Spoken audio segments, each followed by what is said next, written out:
Beyond the Wrench with Jay Goninen from Find a Wrench.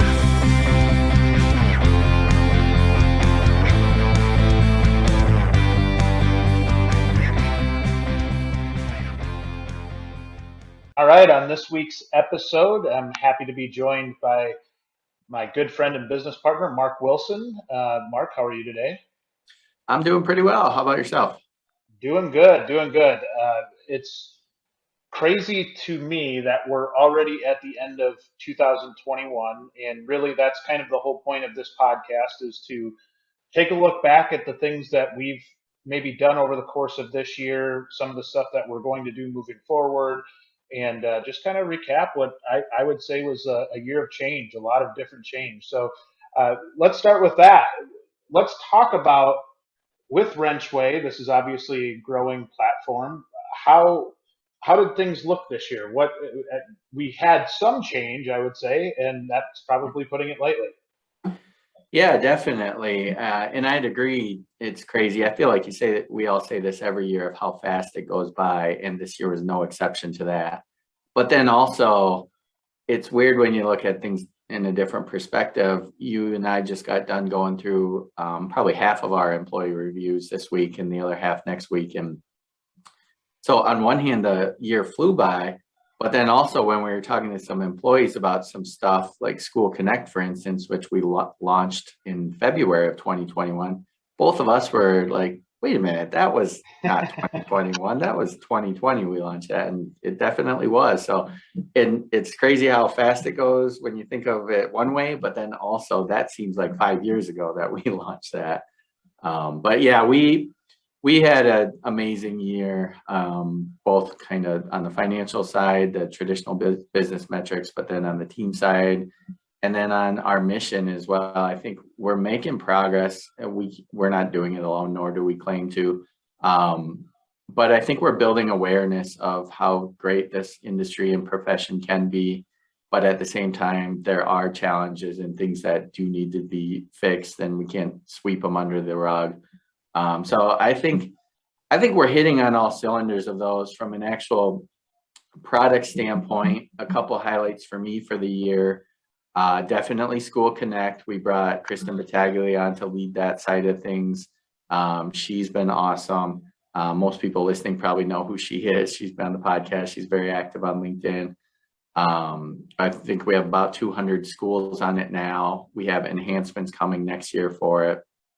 So that's a free solution. If you're not aware of it, go out to our website, check it out. But that was pretty cool to get out.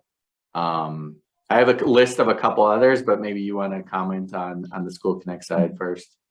Yeah, I think maybe looking back, one of the things that I'm most proud of in how we've built this company is that we are mission focused, and really everything that we've built is kind of on top of that, right? I think we really believe in trying to make the industry better, and at some level, I think that's what's driven a good product, right? And I think School Connect is at the base of that. We know we need to get more people into the industry, capture the ones that are already interested in the industry and might not actually pursue the industry. But I talk to a lot of shops about this, and one of the coolest parts for me, and I think I'm really biased because I grew up in the industry, but we have a lot of really cool things about this industry, and like being able to show a student how advanced the technology is in these shops and how smart these technicians are. And I don't think that just changes the perception of maybe that student that's on the fringe, but maybe their parents, maybe the guidance counselor at that school. I think that's the cool part in being able to pull all of this together. And like you said, it's not just us. We've had some incredible partners be able to support us in this mission and be able to really help develop those relationships with schools. And that's something that I'm really, really excited about, the progress that we made and then kind of what we've got moving forward. Yeah, definitely. There's a lot of cool stuff coming and a lot of potential and a lot of willingness, like you said, for other people to help out. So School Connect was a big one. It's not done by any means. We're literally just getting started. When we talked to Kristen yesterday during her review, I think I said, I feel like we're in the second inning of that. And that's probably not even true. Maybe even still just going into the bottom half of the first inning. Moving on a little, another thing I wanted to highlight is our main product, Top Shops. That's our only paid product. We have a lot of great shops that are on there. Our mission is to help with the technician shortage, and I do think a crucial part of that is making sure technicians land at good places to work. There are a ton of them out there. The stuff I think some people don't always talk about is there's some not so great places to work, and that's why people get treated poor, or when people get treated poorly, they end up leaving the industry, and we have to admit that. But what we want to do is highlight the good places and help them learn and talk to their techs and figure out how they can always be improving. So we product wise added a lot to that. We don't need to go through every little feature, but the big one I wanted to highlight was our video section. That was of our main sections. That was the last one that got added. And I think going into next year, we now realize is the most important probably. So getting people to do easy videos, show off that new equipment, show off your facility, talk to your technicians. If you're the service manager, the owner, the GM, get in front of the camera, just as if you were across the table from someone during an interview. Those guys or girls are great at selling why you should work here. Why not do that on video? It works every time. It's just, we need to get more people to do it. So adding video is good. Also, something we call the activity tracker, which again, I don't want to make this a commercial for Top Shops, but the main point there is accountability and consistency. That's a big learning we had this year is none of what we do is all that hard. You just have to be intentional and consistent with it and keep your team accountable. We always tell people 10, 15 minutes a week. Everyone we talk to talks about how important finding and keeping technicians is, but then they don't do anything, or they post on a job board and think that's good enough. And then they complain about it at the next monthly meeting or quarterly meeting. So when they follow the program and have someone dedicate 10 minutes a week, 15 minutes a week, we can show them what activities to do. But that's been a game changer for us too, is to not just say that, but get people bought in and show them how it can work. We always talk internally. It's kind of like working out. Most people know the stuff they should be doing, but then they talk about it, and New Year's resolution time's right around the corner. We'll hear a lot of that now, but there's a big difference between just talking and actually doing it. So I know that's a big area for you. You probably have a lot to add on that part of it as well. Yeah, 2022 is my year on the fitness side, by the way. But I think we learned so much, and even as we developed the platform, one of the things that I think was a really important lesson for us was finding the right people in the dealership or in the shop to do the tasks, right? Like I think a lot of times when we first started it, we were very focused on the service manager, and we quickly found out that the service manager is overwhelmed almost all the time. They're trying to put out fires of their daily life, and a lot of the tasks that we're asking a shop to do aren't necessarily the ones that the service manager needs to be involved with. Yes, they do need to be involved with the actual hiring of the person, but some of the action that goes into actually attracting those candidates doesn't always need to be the service manager, right? Exactly. We now add to all of our onboarding. We show different roles of how we need to, at our client, have a champion and a sponsor. It may be many of those, but at least one champion, which is what we call the person responsible for making sure at least one thing gets done every week. Oftentimes in the past, like you said, that was the service manager or above, and those don't work. We've done hundreds of these, and very few times is the service manager what we call the champion, because they're so busy. When they get pulled away, in their head they're thinking, oh, I'll get to that later, I know I won't skip this week. But then they do, something else comes up, and then 2 weeks goes by, 3 weeks, and the stuff works, but only if you stick to it. Whereas if you can get, whether it's someone in HR or recruiting, whether it's a marketing person, more commonly we're seeing someone on the service side, maybe a younger tech or someone like that. Again, you're not pulling them away from a lot of their time working on the vehicles. It's 5 minutes a week, it's 10 minutes. But the question we've had success with when we're onboarding a client is saying to that owner, that service manager, that GM, who on your team is that person that wants to eventually be in management, kind of a go-getter. They want to help out wherever they can. This is such a perfect chance to give them ownership over something. Again, you're not taking them away from their primary job. Well, I guess you are, but for 10 minutes a week, if you can't help develop their career for 10 minutes a week with some of this stuff, then I kind of say shame on you for that. But framing it that way, it used to be the service manager would tell us, oh, there's just no one that can help. It has to be me. I'm so busy. I'll find a way to get it done. But when we frame it that way, they're usually like, ooh, I actually have a perfect person or two people that would be ideal. So now they get to own something and feel a part of it and truly make a difference. And then the service manager gets to be what we call the sponsor, the person who's checking in, because we send reports to make sure the stuff gets done, and that can hold the champion accountable. And that little difference has helped us so much. It sounds so simple, but that mindset is huge for us in onboarding our top shops. Yeah, I agree, and that was some stuff that we had to learn going through the process as well. And I think it's not only helped us from a WrenchWay standpoint, but I think it's helped a lot of our clients even understand what their internal process is and how they should put more thought into it. And a lot of times it's easy for maybe a dealer principal or fixed ops director or owner, whoever it is, to just kind of push it on the shoulders of the service manager. Well, it's to the point now, it's not getting better. The technician shortage isn't getting better. So it is kind of all hands on deck, and you have to have a plan and have people that know what their roles are. And if you can find that person that has bigger aspirations than where they're at right now, do some of these tasks, you're going to be far more successful. And so is that person, right? They like showing off. And Mark, I know you and I talked about it. I had an experience like that when I was a young employee where they gave me the reins on one specific engine line when I was at back in my diesel injection days, and that meant the world to me to be able to show off what I could do. And it wasn't a huge product line for them, but it was a big deal to me. And I think if you can find that right person, that's super super impactful. So yeah, the activity tracker stuff. I think so many people might see what we do on the front end there, but there's so much going on the back end of WrenchWay, and that's the stuff. That's really the meat of it, of what can really get that out there. And I think that's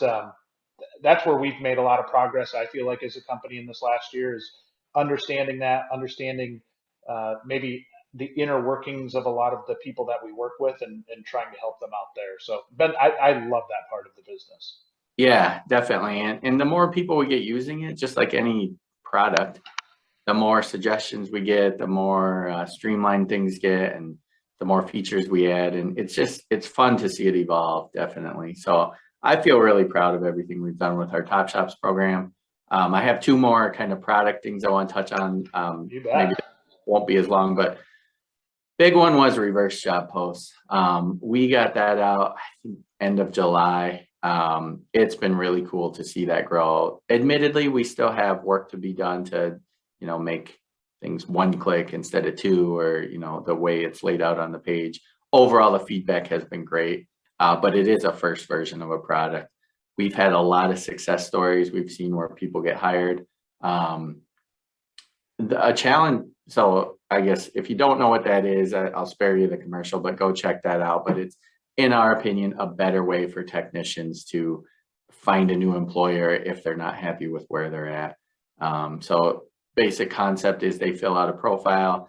They don't share their name, their contact information, even where they currently work. It's a profile kind of their skill sets and experience and what they're looking for. And then shops can message them, and they can have whole conversations through the app. And then when they're ready, they can actually come in for an interview. So that's been cool to see, to get that out there. There are some things we're adding to that to make it better. We had a student version that we didn't anticipate doing, but we got that added. So good things with reverse job posts. You and I had been talking about that even before we officially started working together on that. Almost was our first product before Top Shops. And so to have that out there, at least the first version of it, I think is really cool.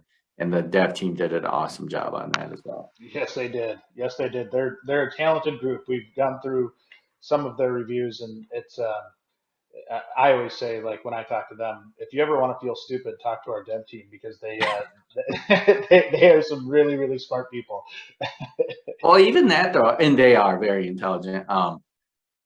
It's cool to see how much they're starting to care about our mission in the industry, and they'll send me articles they read and stuff that has nothing to do with writing code. And one of our guys lives in Indianapolis, and he went and he actually bought a Mercedes Sprinter van and ended up talking to the salesman and got us a sales or an intro into the service manager to sell our product. And you don't see developers do that very often, but I meet with them all the time, and that's, you know, a big part of my role is overseeing the product side of things. And the questions they're asking, they're like me. They didn't know a lot about this industry going into it, but we're a couple of years in now, and they're really learning. And it kind of resonates with, there's a shortage of software developers too, and there's so many computers and technology in cars. A lot of it resonates with them. So that's been cool to see. The last product I want to mention, there's a lot more of this. I guess this is less of a product and more of a kind of feature we laid out. But on WrenchWay now, we have a section called Shop Talk. We always had, or not always, most of 2020 had videos within an individual shop's page. But now some of those videos we're aggregating together and creating kind of a news feed. So if I'm a technician, I can search in my area, and maybe I'm a kid entering the industry and I want to see just videos about career development or mentoring programs from shops in my area. I can search and find that. Next year, we'll be posting more content out there. So growing that Shop Talk feed of videos. Right now, it's in beta. We literally just released it, I think, 2 or 3 weeks ago. There's some education that has to go on with our clients of, you know, what types of videos they should be posting, and not just be sell, come work here, and instead show them and talk to them about industry topics. But the foundation is there. I think this time next year when we do our recap video, I'm hopeful and confident that we'll talk a lot about how much that Shop Talk page has grown. Yeah, I agree, and it's been cool. I know you and I have had this discussion before, but when you see the different shops and what they're doing and how they look and the differences between them, I think it opens a lot of people's eyes, because they're so used to the shop that they're in that they don't even. I've had shop owners or dealer principals or whoever tell me that they're looking at other shops that are on there, and they just think it's great to be able to get ideas and be able to try and make their shops better places, right? And I think that goes back to our mission of helping make the industry better. And it is cool to see people that are watching that feed, and the people that are putting out videos, I think, are doing a great job of showing off their places too. So I think it's a really cool feature. Definitely. So more to come on that. A couple marketing things I wanted to highlight for this kind of year-end thing. One, obviously Tech Mission. It's our biggest event of the year. We did it about a month or so ago. It was our second time doing it. We had over 1,500 people sign up for it, which is up from 500 last year. I was blown away when we got 500 last year. So it's crazy. We don't spend money marketing it or anything like that. It's just getting the word out with the great partners that we have. The content I thought was awesome. The amount of comments and feedback we got from that was really cool to see. We, at the beginning of the year, were pretty good about doing a roundtable at least once a month. We got busy and kind of got away from that a little bit. So going into next year, we want to bring that back, so it's not just a once a year thing. Before I move on to the other marketing thing I wanted to highlight, Jay, you were very busy leading up to Tech Mission and during Tech Mission, so I'm guessing you have some stuff you want to say about that. Well, one, it was just really nice that I wasn't the moderator of all the panels this year, so it wasn't so overwhelming for me this year. It was actually really nice, and I think that goes to show the growth in our team too, and how much others in our organization have taken on those types of different type of events, right? We've had Kristen host roundtables, Kate host roundtables. Sarah's been an integral part of all of it. And I think the cool part for me is seeing them be able to share their story and see them grow their kind of individual brands how unique each personality is, and really bringing different voices to the table, I think has been one of the coolest things over the course of the year in general. Yeah, definitely. The other marketing thing I want to mention, so we if you're listening, you probably know this. We put out a lot of content. Even this podcast, we talk to smart, interesting, cool people. More of that to come next year. But one thing I challenged the team in the fall, I think, to do was to put out spotlights on technicians that are still working as technicians, or maybe they've graduated to management or become an instructor. I think we can do even more of that. But the reason I asked them to do that is we want to highlight more of the good. Sometimes on the forums and things like that, people complain and talk about why they left the industry or why, it's not so great. Those are valid concerns, don't get me wrong. But I think sometimes that minority it's a vocal minority and people don't always speak up on the good things. So those spotlights, what I wanted to do is have a collection of things you can show high school kids or whoever of, real people. They enjoy it first and foremost, but then two, they can make a great living and support their family as a technician. And then if they don't want to stay a technician, it can lead to a lot of other good successes as well. One thing that really irritates me is you look at like the Department of Labor statistics and things like that, and the average salary, $37,000 or $42,000 or whatever it is, different things depending on what you look at. And they're lumping so many, entry level, oil change, that type of stuff is fine. That's a good starting point and a good job on its own in some cases. But if you're going to make a career out of this, there's a lot of people we know that make six figures or 80,000 or more. And I want to highlight those stories and separate that a little more. Because even within the trades, I see a chart floating around social media a lot promoting the trades. And our side's always last. And it's like electricians make 85,000, plumbers 68, throwing out numbers here. And then they have us at 42 or 45. And it's like, we need to do a better job of showing if you get your certifications, if you get some experience, you can easily double that. Again, especially if you're at a good shop. So anyway, we haven't cracked that nut yet on how to get that message out there, but that's a challenge I want to do going forward. And I think we've started it and maybe instead of lumping everyone together, we look at specific stories and can show the kids, you make this much, or you put a little time in and you definitely will be making good money. So I feel like I'm getting a little preachy with that one, but that is a pet peeve of mine, that those stats are all people look at, and we need to show the human side, the real stories a little more. I love the passion. Like that, this is something that, when you say that, you fully embrace the industry, I think that's where, 2 years ago, or 2.5 years ago, you didn't know as much about the industry, and now you fully immersed yourself into it, and it's fun to see the pride come out and really see, this is what this industry is all about. We do have some pretty awesome things in this industry that aren't talked about very often, and I 100% agree that a lot of times it's the negative voices in the crowd, aka social media, that tend to stick out, and there are a lot of really happy technicians out there, and that's what we want more of, right? That's why we've got Top Shops. That's why we do what we do, is to make more shops that are fulfilling what a technician needs. So I think there's a lot of that out there, and we just try to highlight that as much as we possibly can. Yeah, we always talk about how we want to help shops tell their story, and we want to tell the industry, the profession, that the story as well. Kind of with that, I'm putting you on the spot here, but we're usually in sync with some of these things. I didn't plan on talking about, but I think we should talk about the change from initially Find a Wrench to then creating WrenchWay and having kind of two brands. And now, I guess this is the first time we're saying it kind of publicly, that we're shifting everything to WrenchWay.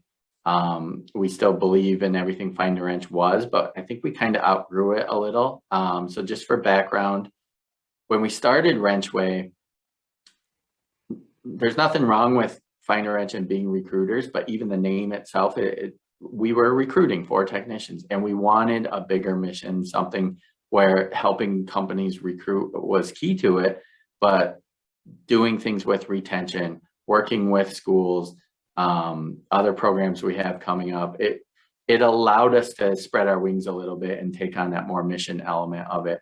And we didn't want to make the change right away because Find a Wrench was clicking and going well, and we had to prove we could make money doing this. So we have a mission, but we're not a not for profit. We do have to charge companies for certain things. So we got WrenchWay out into the public for about a year or so, coming up on a year and a half now since Top Shops was launched, and it's going really well. We have a small team. We need to focus, and we want to focus on the side of the WrenchWay. So we will be communicating that more with clients. We have over the last few months already, but we will be folding the Find a Wrench brand and name in early 2022 into WrenchWay. It did get confusing having two. We thought it would, but we kind of needed to prove things out. And then the last point I'll add, because I know you'll want to talk about this, is the traditional way of recruiting technicians is tough. If that's all you're doing, good luck, I'd say. A lot of what we preach on the WrenchWay side of being proactive and going after passive candidates, not just posting on job boards, and not just calling or texting to try to poach people away or things like that. Not to reduce traditional recruiting to that, but there is so much more you can do that's almost like a marketing aspect that we do incorporate into WrenchWay. So we kind of compared the two side by side, traditional recruiting and what I call employer marketing, and the WrenchWay side just works a lot better. Again, if you buy into it and you stay consistent. But anyway, that's a big change for us, and probably scary for you. You started Find a Wrench on your own. It's not like it was a failure or anything. It's just an evolution, and without what you did to start Find a Wrench, there wouldn't even be WrenchWay. So that's a big thing. I'll shut up now. I'll let you kind of add. No, I think you summarized that really well. Of course, we're incredibly proud of everything we did on the Find a Wrench side.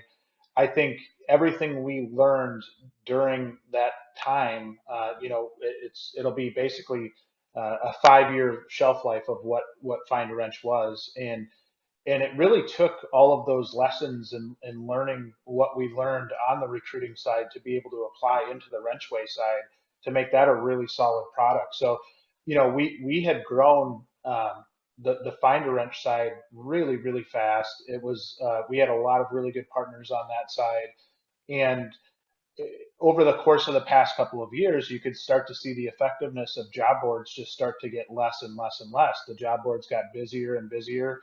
The messages that we were putting out on behalf of our shops that we were working for just weren't as effective as they once were, and that was a really tough pill to swallow.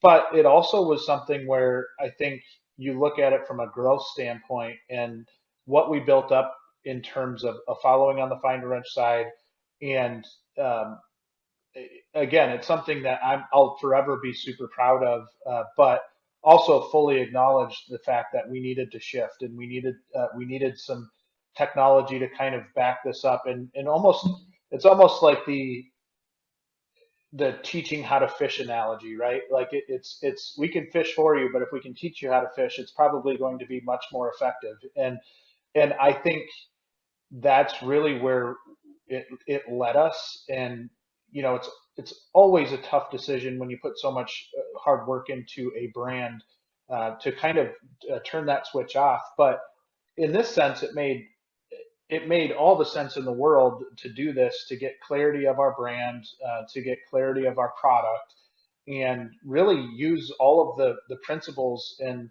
the pieces that we found to be effective in our learnings from the Find a Wrench side into this side, and making this a successful go. So I will say thank you to all of the customers of Find a Wrench, of all of our partners of Find a Wrench. It means a great deal to me because it's something that I started without knowing if anybody would actually buy what we were selling. It was more of just my personal experience of something that I was struggling with. I wasn't a recruiter by any stretch of the imagination going into it. We had some early success, and that led me to be confident in what we were building. But it is something where this business is the WrenchWay side is just more satisfying in general to be able to really partner with a client, teach them how to do some of this stuff, give them a path in order to be successful, and ultimately, I'm very very excited about it. I think the clarity in who we are in terms of WrenchWay, the sole focus of WrenchWay, it just helps bring our message even further ahead. So at the end of the day, it's somewhat sentimental feelings in sunsetting Find a Wrench, but it's for the greater good of the company and the greater good of the industry. So I think that's at the end of the day what it's all about, and I couldn't be more excited about it. Yeah, well said on all that. I'm going to add 2 points. One, it's not just a same old thing, new name. It for all the reasons we just said, it lets us do so much more and sets us up for the future. So that I want to make clear, first of all, that hopefully everyone knows WrenchWay is much more than recruiting. It's not like a negative publicity or anything, so we had to make a name change. We're not Meta or Metaverse or whatever. I don't even know what's going on with Facebook, but I think that's what sometimes people think of with a name change. So that's number one. It's all positive moving forward and gives us a bigger, better, stronger foundation to build upon. And then number two, it is sad, but I'll also have the Find a Wrench oven mitts that Jay's mom made, and I think there's like 5 of them at my house, so those will never go away. I'll always have that to lean back Lasting on. impact, yes, lasting impact. You got oven mitts. Yeah. No, it was cool though, and like the just the branding and everything. That'll be the stuff that always kind of sticks with me. I think my mom went on a spree with her cricket machine there for a while, so I've got all kinds of Find a Wrench stuff. But Yeah, but no, it's been good for sure. very cool. Yeah. So let's look. Well, I had 2 other things I want to cover. Which one do you want to go first? I want to talk a little bit about the team. We don't have to go through specific individuals, but just in general. But then also looking forward to a couple things of 2022. I'll let you pick which direction we go. Let's do team and then the updates. Okay, cool. And we'll keep this 5-10 minutes left. We won't go the full hour on this one. My comments for the team in general, some of the main stuff we'll keep internal, so we won't talk a lot about that. But overall, our team is amazing. Anything we asked of them, everything we just talked about of building 2 companies and then now putting all our eggs in one basket, that's stressful, that's hard, that's confusing. Everyone has embraced it. We talked about how I've learned the industry the last couple of years, how our dev team, same thing with everyone on our marketing side. We're still learning. The marketing team, we started a TikTok account and they do an amazing job on that. We get hundreds of thousands of views, which blows my mind, but they don't know how to fix a car, things like that. So they ask you for help. We ask our partners. We want to be on point, on message, but it kind of forces them to learn. And sometimes you put stuff out there and you're like, ooh, I didn't even know that, but you learn in the comments and it ends up being a good thing. So just our team overall being willing to embrace change and have that hunger. And I always say you won't see curiosity on a resume, but it's the most important thing for me, of people that are willing to be curious, be learning, be willing to stick out or jump out of their comfort zone. So I love everything about that. But then also, it was a tough year for life events. I think everyone's business has this. I think a little more so as a small company, you get to know your team more, and it sounds cliche, but they seem like family. So we had some happy things, some engagements, some weddings, births of or at least one new child, new houses that people were able to buy because they're starting their career and doing well with us. So those are great. And then we had some not so great things, some very gut-wrenching things. A key member of someone I work directly with had lost a parent this year. We had someone on our management team lose a child. Like this stuff, it's hard. And it's a good time of year to appreciate your team. Our whole business is about finding, attracting, and retaining talent. I think we do a good job of it on our own side of appreciating and treating them like humans, not a number in a spreadsheet or a way to generate more revenue or things like that. So just overall, hopefully all our team listens to this. They'll hear me say it. They've heard me one-on-one. We say it all the time, so I'm not worried about them not knowing it, but I'm saying it publicly now. I do appreciate everything you guys do, and really look forward to 2022. Jay, I wish you and I were together here. I would cheers a beer with you. Or it's at least afternoon. We're filming this here in the morning, but no, overall, I love our team. It's awesome. This is the third startup I've been with. Every time I love the team, but there's something different and unique and special about our team here, and I love that. I agree. There's something to the fabric of it. Everybody seems to get along really well, and just it is, from a company standpoint, one of the closest teams that I've ever been a part of, and everybody looks out for each other's back, and just is seemingly trying to help each other out, and not a lot of jealousy, not a lot of gossip, not a lot of the bad stuff. It's just a lot of really good, caring people. I think that's what all, the shops that we talk to, that's what we kind of practice what we preach. You want to hire good people, not just the next warm body, and it's because of that you want that culture. So I completely agree. Yeah, well said. So last thing I had on my list was a couple quick things to look forward to next year. Jay and I are actually jumping on a call here in a few minutes with a big partner of ours, and we definitely don't want to be late for that. So we'll get the abbreviated version. You guys have probably heard us talk about Top Shops. That's going to be launching in the first quarter. It's a place for post-secondary schools to find out, or if you're a student, a high school student, whatever, someone looking for a career change, we want to have almost a directory of where you can see not just what schools have programs, but details about them, photos of the shop, videos from the instructors, information about costs, things like that. Some of that stuff's already on their websites, but it's hard to find. And any local, like Tech College, for instance, probably has 100 different programs. They might have a paragraph or two about this or list out the classes. We want to go deeper and promote that and promote the employers they work with, and probably highlight people that have gone through that program and what they've done, and that'll grow. But it's just another thing to bring awareness to the profession, and to these schools. They're struggling with enrollment. We want to see what we can do to help with that. So we're very excited to get that out.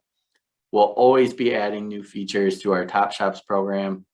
We have a really cool one coming out here in the first part of January, that helps get your team members involved in simple things, using some of the gamification stuff I've used in the past with a prior company. So we'll save that.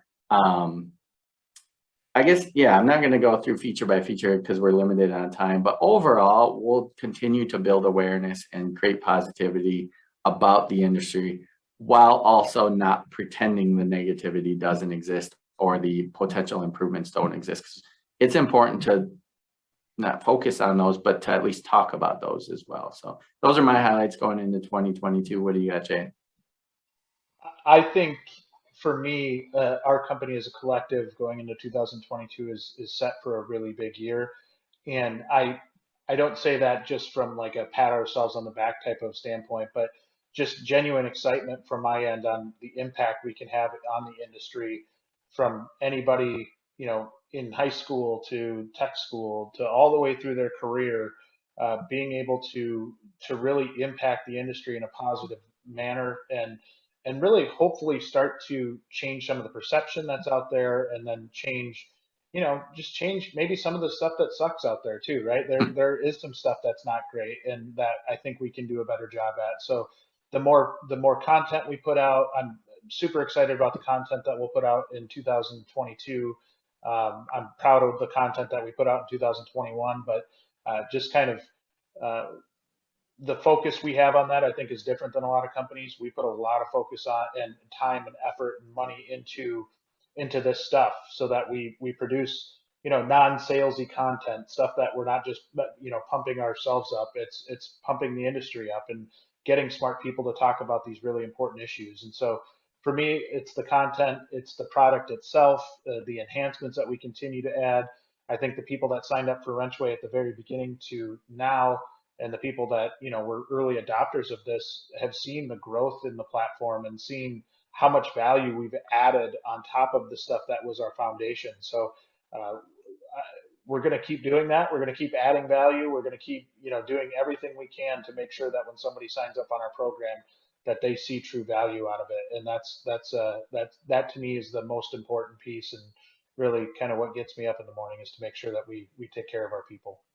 Yeah, definitely. So last comment I have is just thanks to you for another good year. It's our second year officially partnering on this. It's always a little weird. You read stories about, friends that go into business together, and it doesn't always, in fact, it often doesn't work out. And we're 2 years in, and I'm confident that, long term we'll always be able to make this work. But thank you for all you've done. I learned a lot from you. I like your ambition. I like being kind of the guy behind the scenes building the product, and you like, well, I don't want to put words in front of you, but you're just better at it, getting out in front of it, and kind of being the face. So I think we click and mesh well together in that regard. And I'm looking forward to another great year as your partner building this thing together.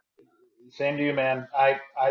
You said it in a nice way. I just like talking in general, so that helps. But yeah, it's been a really, really good relationship, and we've said it from the start that you like to do the stuff I don't like to do, and I like to do the stuff that maybe you don't like to do. So it seems to work out really well, and I think it's reflected in our team and really how much progress we've made as a whole, right? And so I'm elated about what we've got coming and what we've done already, and yeah, super pumped and excited. The one thing I was going to say that we missed and I completely forgot about was I had a blast on our 1 year anniversary party. That was like a virtual thing, and we got to have some beers with some of our partners and stuff like that. Yeah. So that seems like a million years ago as well. But all in all, just a lot of fun, and it's always, I think we're in such an exciting time of our business, and look forward to 2022.